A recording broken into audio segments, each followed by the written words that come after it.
We're having an IPO frenzy down here at the New York Stock Exchange, but we are uber excited for one in particular. Joining me ahead of that IPO is Matt Cheslock from Virtu Financial. Hello, Matt. How's it going? Good, Voz. How are you? Despite the markets being down a little bit, everything's kind of okay. I know the markets are down a little bit, so I figured we'd shed some positive news because you know what? You can always look forward to something. Uber's IPO, I heard it's a big one, 180 million shares. Is that usual down here at the New York Stock Exchange? No, this will be a huge one. It's one of the biggest ones we've seen since, I think, Alibaba. So the market's really expecting a lot out of it. Sometimes with those expectations, it depends on what market conditions are like going into it. Not the greatest week to price as far as market sentiment. So it will be interesting to see how much demand there is after the IPO. There's a lot of shares coming to market, 180 that Uber's doing, and maybe another 30 million that insider investors are actually bringing to market. So that's a lot of stock to put on the market. It'll be quite a ride. Yeah.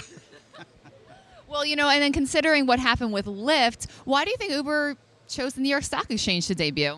Well, you know, I think the New York Stock Exchange offers a lot. We have the DMM, which is in control of not only market trading, but communication with the company. So you have an insider at the point of sale that gives you the ability to get information that you normally wouldn't get on another exchange. That's a good point, the DMM, yo. But you know what? Is this the first time that a company that's not profitable is IPOing at the New York Stock Exchange? I don't know that for a fact, but the accounting side of this is way out of my league. But when you just look at some of the numbers are staggering as far as the money that they're losing.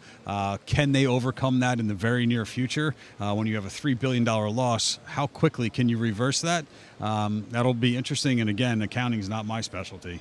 You know what? A lot of celebrities are really interested in it. I mean, I think Beyonce, Ashton Kutcher, Jay-Z, Gwyneth Paltrow have all invested in Uber. What do you think is going to be the driving curiosity or factor for investors with this one? Well, what differentiates from Lyft, I think, is that they have various other streams of income. And I think that's what people are excited about as far as Uber goes. It's also the huge brand name. If you go home, and you know, I have 3 kids at home under the age of 19, and I think they would all know Uber as a worldwide brand name. And that wasn't the case a few years ago. So that's why people are excited about it. They wanted to get in on the ground floor. They were able to do it because of the size of Uber. They were able to make an initial investment. The question is, will they look to recoup that investment because it's been out there so long, or are they willing to hold it despite maybe a rocky environment right now as far as the overall trading?